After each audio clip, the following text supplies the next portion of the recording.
지난 목요일 연방공개시장위원회 FOMC에서 미국의 정책금리가 25bp 인상되었습니다. 작년 3월 제로 금리 시대가 종식된 이후 역대 초고속으로 11번째 금리 인상입니다. 이로써 닷컴 버블 붕괴 당시 2001년 이후 22년 만에 최고 금리 수준이 되었습니다.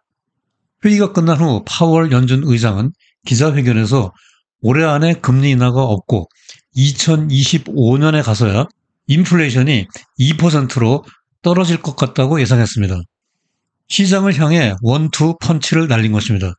여기에다 9월에 금리를 추가로 인상할 수도 있고 동결할 수도 있다고 애매모호하게 말했습니다. 마치 두 얼굴을 가진 야누스와 같은 발언이었습니다. 이와 같이 파월 의장은 인플레이션에 대한 경계심을 늦추지 않으려고 애쓰는 모습이 역력했습니다. 그러면 과연 시장은 이번 FOMC 결과를 어떻게 해석하고 있을까요? 따라서 오늘 포커스 정리톡은 7월 FOMC 내용 핵심 정리, 기자회견 주요 발언의 의미, 시장의 반응과 결과 분석, 그리고 시사점과 투자 전략 등에 대해서 살펴보도록 하겠습니다. 자, 이제 오늘의 자세한 이야기 속으로 들어가 보겠습니다. 안녕하세요. 포커스 정리톡의 우보 박사입니다. 오늘은 먼저 연준이 보도 자료로 배포한 7월 FOMC 성명서에 특별한 변동사항이 있는지 살펴보도록 하겠습니다. 결론부터 말씀드리면 여기 밑에 연방기금금리 FFR을 5.25에서 5%로 인상한다는 것 이외에 크게 달라진 것이 없습니다. 다만 위에 경제활동 수준을 6월에 모디스트, 즉 보통에서 모더레이트, 즉 완만으로 자구를 수정했습니다. 연준 특유의 어휘 용법상 모더레이트, 완만은 모디스트, 보통보다 약간 더 강한 상승세를 의미합니다. 이것은 최근에 발표된 실질 GDP 성장률의 견조한 상승세와 여전히 탄탄한 고용시장에 대한 평가를 반영하고 있는 것으로 보입니다. 이에 따라 유효 연방기금금리의 상하한선의 범위가 2001년 2월 14일에 5.47% 영역 안에 들어왔습니다. 결과적으로 닷컴 버블 붕괴 당시인 2001년 이래 22년 만에 최고 금리 수준에 도달한 것입니다. 이는 2008년 글로벌 금융위기 때 금리를 뛰어넘는 수준입니다. 따라서 2009년부터 2021년까지 유지되었던 저금리 시대가 완전히 막을 내렸습니다. 그때로 다시 돌아갈 수도 있으나 최근 들어 중금리 중물가 또는 고금리 고물가 현상이 뉴 노멀로 자리 잡지 않을까 우려하는 전문가들이 늘어나고 있습니다. 다음으로 파월 의장의 기자회견장으로 가보겠습니다. 통상 FOMC 성명서가 발표되고 나서 30분 후 파월 의장과 연준 출입 기자들 사이에 창과 방패의 질의응답이 오고 갑니다. 여기 워싱턴 포스트의 라헬 기자, 연준의 부대변인 또는 파월 위의 남자라고 불리는 월스트리트 저널의 닉 기자, 그리고 뉴욕 타임즈의 제나 기자의 모습이 보입니다.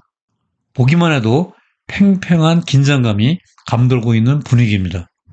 이날 파월 의장 답변의 주요 내용을 크게 세 가지로 간추려 보겠습니다. 먼저 미국 경제에 대해 경제 활동이 완만하게, 모더레이트하게 확대되고 있으며 소비 지출은 약간 둔화되고 있으나 노동시장은 여전히 강하다라고 평가하고 있습니다. 다음으로 향후 경기 전망에 대해 나의 견해로는 연착륙할 기회가 있다고 본다.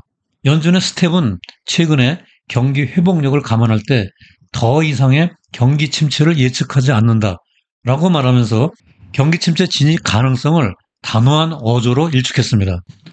또한 향후 일정에 대해 9월 회의까지 8주가 남아있다. 그때까지 나올 CPI, PCE 인플레이션, 고용 보고서, 고용 비용 지수 등 데이터를 종합적으로 검토할 것이다 라면서 여전히 데이터에 근거한 통화정책의 결정 방향을 강조했습니다. 그리고 인플레이션은 완화되고 있지만 2%로 다시 돌리는 과정은 아직 갈 길이 멀다면서 주의를 환기시켰습니다. 파월 의장은 변호사 출신답게 민감한 정책적 이슈를 아주 노련하게 설명하는 능력이 뛰어납니다. 수시로 병 주고 약 주고 또 겁을 줬다가 달래기도 합니다. 그의 언변은 매우 능수능란하고 때로는 교묘하기까지 합니다. 이날도 예외는 아니었습니다. 파월은 올해 안에 금리 인하가 없다는 것을 재확인했습니다. 혹시나 조기 피벗을 기대하던 시장에 찬물을 확실하게 끼워 얹은 것입니다.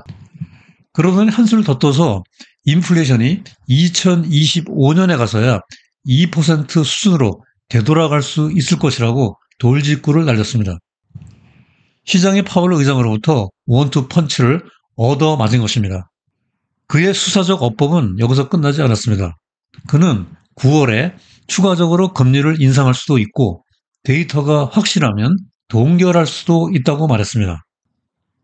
향후 금리 방향에 대해서 어떠한 선제적 가이던스에는 이런 방구도 없이 애매모호하게 얼버무리고 만 것이죠. 마치 그리스 로마 신화에 나오는 두 얼굴을 가진 야누스와 같았습니다. 그러면 FOMC 발표와 파월 의장의 기자회견이 있었던 당일에 뉴욕 금융시장의 동향은 어땠을까요? 먼저 뉴욕 증시 3대 지수는 파월 의장의 기자회견이 진행되면서 그의 어조에 따라 냉온탕을 오가면서 출렁거렸습니다. 이날 보도자료가 나오자마자 성명서 내용이 시장의 기대에 부합한다는 평가로 3대 지수 모두 오르기 시작했습니다. 하지만 주가가 파월의 기자회견이 진행되면서 상승분을 대부분 반납하고 보합세로 마감되었습니다. 반면에 외환시장과 채권시장은 25bp 금리 인상을 소화하며 비교적 평온한 모습을 보였는데요.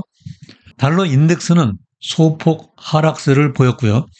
연준의 통화정책 방향에 더 큰 영향을 받는 2년물 국채 금리와 중장기적 시장 기대가 반영되어 있는 10년물 국채 금리가 모두 동반 하락했습니다. 채권시장은 벌써 금리 하락에 베팅을 하고 있었기 때문입니다. 연준이 금리를 인상했는데도 달러가 약세를 보이고 장단기 채권 금리가 하락한 것은 시장에서는 금리 인상이 마무리되고 중장기적으로 금리 하락기에 접어들 것이라는 기대를 선반영하고 있는 것으로 풀이할 수 있습니다. 따라서 채권시장과 외환시장이 주식시장보다 더 똑똑하고 발빠른 움직임을 보여주었다고 할 수 있겠습니다. 그러면 이제부터 금번 7월 FOMC 결과를 세 가지 방향으로 분석해 보도록 하겠습니다. 첫째, 시장은 연준의 금리 인상 사이클이 사실상 끝나고 긴축 정책이 종료된 신호로 해석합니다. 여기 블룸버그 자료에서 흰색 선은 연준의 점도표로 예상하는 금리 경로이고요. 아래 청색 선과 노란색 선은 각각 7월과 6월의 FOMC 이후 시장이 기대하는 금리 경로입니다. 여기서 시장의 경로는 FOMC 결과가 선물 시장에 반영된 인덱스 수합으로 추정된 것인데요. 시장의 기대치가 위쪽의 흰색 선보다 아래쪽에 위치해 있는 것을 확인할 수 있습니다. 따라서 연준이 제시하고 있는 것보다 긴축 정책이 빠르게 종료되고 2025년 말까지 정책 금리가 지속적으로 하락할 것으로 기대되고 있습니다. 둘째로 경기 연착륙에 대한 자신감입니다. 여기 왼쪽 그래프에서 보듯이 적색 선처럼 6월 실업률이 3.6%이고 4월에는 54년 만에 최저치인 3.4%를 기록했습니다. 이것은 완전 고용에 가까운 수치라고 해석할 수 있고요. 청색선은 채용 공고가 줄어들고는 있지만 코로나 팬데믹 이전과 같은 정상 상태로 돌아가고 있는 모습입니다. 오른쪽 그래프에서 최근 1년간 4분기 연속 실질 GDP가 2% 이상의 견조한 성장세를 이어가고 있습니다. 파월 의장은 FOMC 기자회견에서 연준의 스텝 중 그 누구도 경기 침체를 예측하지 않는다고 공식적으로 선언했습니다. 이것은 연준이 경기 침체 가능성에 일정한 선을 긋고 앞으로 경기 연착륙에 대한 자신감을 보여준 것이라고 해석할 수 있겠습니다. 셋째로 글로벌 경제 연구소인 매크로 마이크로는 인공지능 AI를 사용하여 7월 FOMC 결과를 분석했는데요. 여기 이 그래프의 청색 선은 FOMC 성명서의 매파적 또는 비둘기파적 성향을 지수로 분석한 것이고요. 적색선은 성명서의 낙관적 기대 지수를 나타낸 것입니다. 청색선의 매파적 성향은 상대적으로 하락했고 적색선의 낙관적 기대 지수는 상승했습니다. 따라서 종합적으로 7월 FOMC 결과는 긴축 종료 신호 그리고 연착륙에 대한 자신감을 보여줌으로써 향후 연준이 낙관적 기대 속에 금리 인하로 피벗하는 정책적 전환점, 티핑 포인트가 될 것으로 평가되고 있습니다. 자, 이제 오늘 영상의 주요 내용과 시사점 그리고 이에 따른 투자 전략을 포커스 포인트로 정리해 보도록 하겠습니다. 첫째, 왼쪽 그래프에서 시카고 선물 거래소의 페드 워치로 측정된 금리 인상 경로에 따르면 앞으로 상당 기간 고금리가 수평으로 길게 이어지는 타이트 포 롱거 현상이 유지될 전망이다. 연준이 인플레이션 목표 2%에 도달할 수 있는 확신이 있을 때 적어도 내년 1, 4분기까지 5% 이상 고금리에 머무를 가능성이 높다. 둘째, 연준의 긴축 종료와 금리 하락 기대가 선반영되면 중장기적 채권 투자로 자본 이익 극대화를 추구하는 투자 전략이 바람직해 보인다. 셋째, 오른쪽 그래프에서 보듯이 현재 한미 간 기준금리 차가 역대 최대로 2%까지 벌어져 있다. 하지만 연준의 금리 인상 사이클 종료로 달러화가 약세로 전환되면 신흥국으로 머니 무브가 발생해 글로벌 투자 지형이 요동치게 될 것으로 전망된다. 이 경우 역사적 경험으로 볼 때 국내 주식, 채권 시장에도 달러 자금이 유입되면서 증시에 큰 호재로 작용하게 될 전망이다.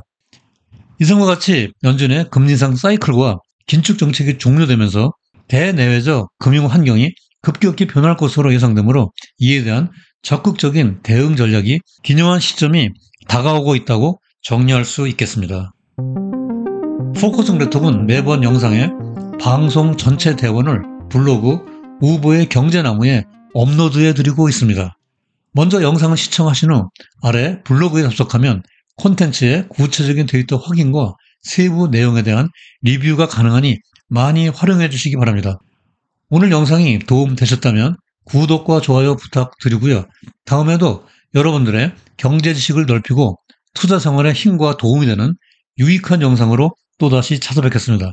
오늘도 끝까지 시청해 주셔서 대단히 감사합니다.